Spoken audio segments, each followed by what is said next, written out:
guys, it's 21 Maxwell here, and welcome to day 6 of the WWE World Grand Prix on our WWE updates on TW 2016. Hopefully we may have got over the sound issues we've had in a few episodes recently. I had a massive Windows update, which unfortunately messed with my OBS settings, so sometimes when I was speaking it was sounding a little bit, I don't know how to really explain it, a little bit electronic-y, like some of my certain words were kind of getting messed about with, just the way it happens to be on OBS. I've tweaked a few things and hopefully this is a problem solved. Unfortunately it's not been noticed until post-production, and unfortunately with TW you really get one shot to record it, and if it goes tits up you're kinda screwed. So hopefully that's over and done with and we can carry on with the rest of our World Grand Prix. This is the second matches on third round of matches on Block B. And hopefully another good show. It is on a Sunday, so we're hoping to cause a couple of surprises. So we'll jump right into it, and it's another new location we're in, giving another place an example of this tournament, and hopefully you enjoy the show. So a sold out 38,000 in attendance at the Joan C. Edwards Stadium, and I'm happy to say the opening segment is Miz TV with Sami Zayn and Kevin Owens, just having a bit of an argument. Good way to start the show, and a solid A100 there. Great rating. Kevin Owens looked good, showing after a strong start, and the crowd got hotter. This kind of angle is going to benefit the likes of Sami Zayn and The Miz as well, and it continues the little feud we've got going between KO and Sami Zayn. So all positive there. Opening contest, and about that had superb wrestling and great heat. We had Big E defeat Randy Orton in 14:04 by pinfall with a 5 count. This got a B81. Unfortunately, it was a match between two heels, but it got the crowd hotter. Big E with an 89, Randy Orton with a 94. No skill improvements to speak of in this instance. Negatives, the odd face heel combination, and for the match being capped by another 2 points for Big E. Next up, we had an exceptional match between Seth Rollins and Apollo Crews, two babyfaces, and it was Seth Rollins with the win in 17:56 by pinfall with God's Last Gift. A B78 understandably affected again by the two faces going at it, but Seth Rollins had a 94, Apollo Crews with a 90. No skill improvements to speak of, and as I say, unfortunately, no hot storyline going with it either, no kind of face versus heel matchup, and unfortunately that doesn't get the rating it would have deserved. But a good showing, and Seth Rollins continues up to get 2 points. Apollo Crews loses his first defeat in the tournament so far. And after this, Apollo Crews gets beat down by Togi Makabe, because obviously these two are feuding, and it had been a bit of a while before Makabe's done anything because of the G1, so he comes in and just beats the crap out of Apollo Crews, continuing their feud on SmackDown. B+ 84, and the performance of Apollo Crews was fantastic. No negatives, apart from low morale and the usual kind of things there, but no improvements either. It's okay, it's decent. Next up, we've got a promo between Corbin, Harper and Strowman, just really saying, you know, Harper's got this match, we'll just make sure there's no John Cena. So B-73, look, Harper looked good. Apart from that, nothing else to add, but a good promo again, minus Prix, but at least getting into the B-minuses, and hopefully we can keep improving that. And in a good match, we had AJ Styles defeat Luke Harper in 15:24 with a Super Styles Clash. B-77, Styles with 78, an incredible 88 from Luke Harper. So the declining physical ability is really hitting AJ Styles. A good match up there. Probably could have done a bit better if it wasn't for two heels going against it, so a good 2 points there. The first of the campaign for AJ Styles.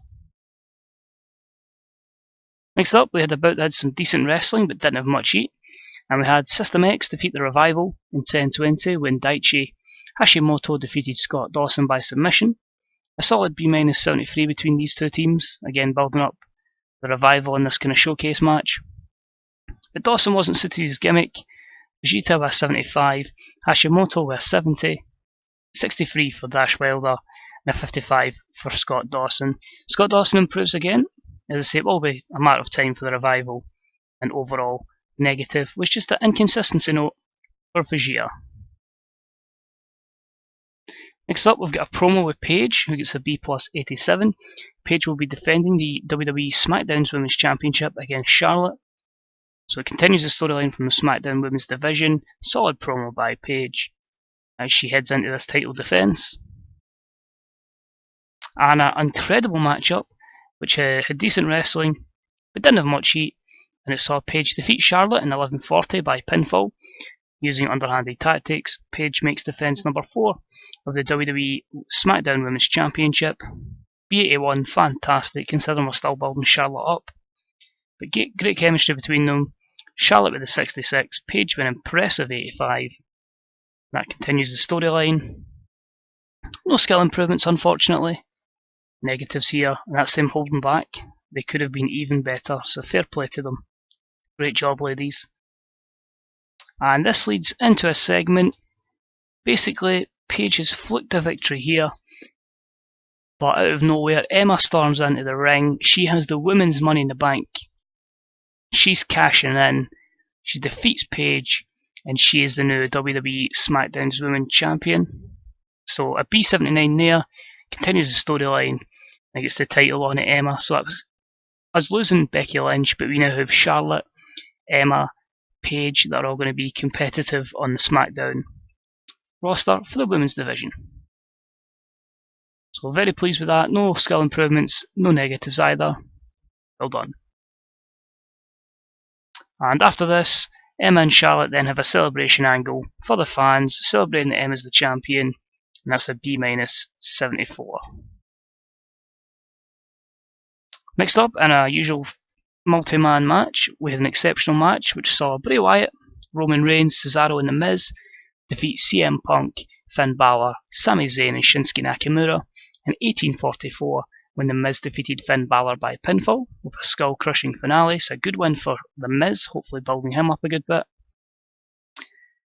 Shinsuke won 95, as did Zayn and Balor, a 94 rating for CM Punk.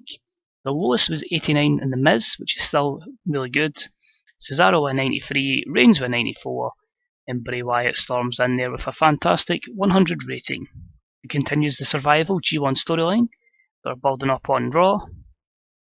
Reigns is improving Rumble skills, The Miz in performance, and Sami Zayn in Rumble. And in terms of negatives, the few inconsistencies in the cap match seems to be all, but very happy with that, and hopefully our main event can deliver. And after the match, we basically just have a big massive brawl between the 8 superstars. Again, maybe a bit of a cheap rating to get, but an A95 gets everything a good positive spotlight with Zayn and Nakamura and Bray Wyatt coming across very well. No skill improvements, and the dirt sheet has negatives for mostly the announce team. And then we have Shinsuke having a few words about Rusev. That's a B plus 88. Shinsuke came out of this looking excellent, and it continues their little feud going forward. As Dean Ambrose takes on Rusev, and it's about they had great heat and good wrestling. Dean Ambrose scoring 2 points by defeating Rusev in 1540 by the Midnight Special. Minus 77 a bit disappointing. Maybe should have switched that around with the 4v4. As they don't seem to click, and it made for an awkward bout. 86 for Ambrose, 70 for Rusev.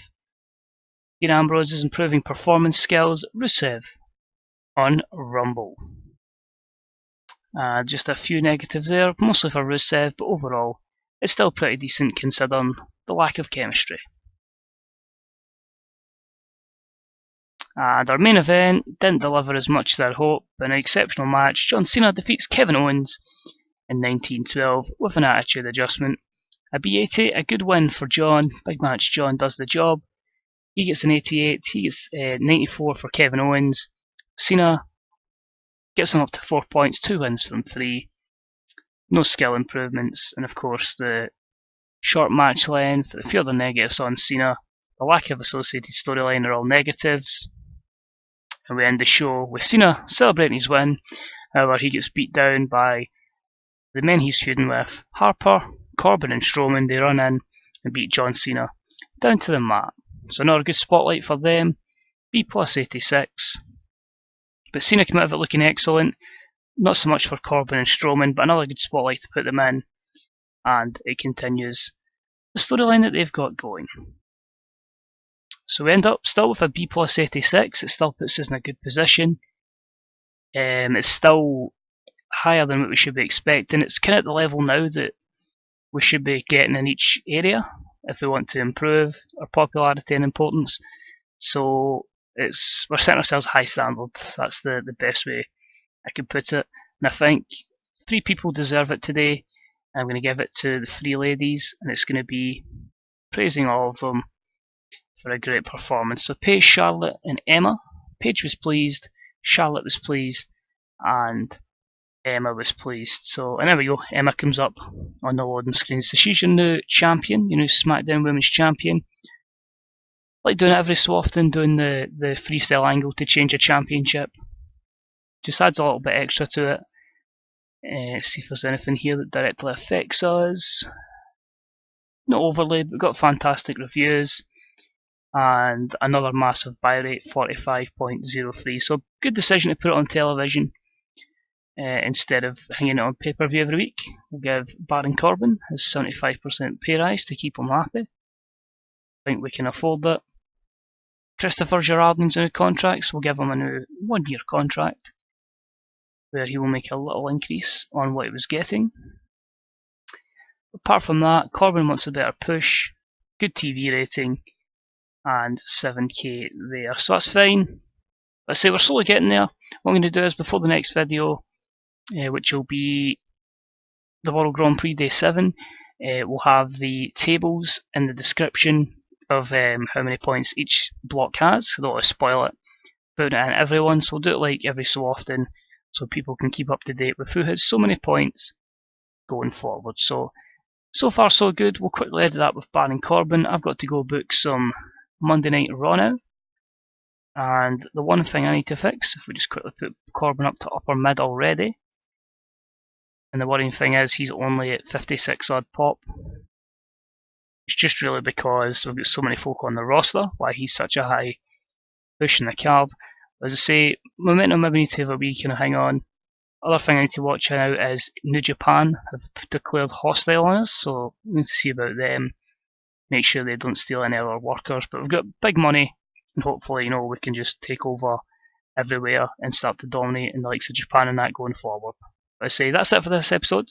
I hope you enjoyed it. I say we'll have the league table in the description for the next video. But I say if you get any predictions for who you think the 2 block winners will be, who'll be in the final, and who do you think will win it, let me know what you think in the comments section below as always. And any comments, likes and subscriptions are always deeply appreciated.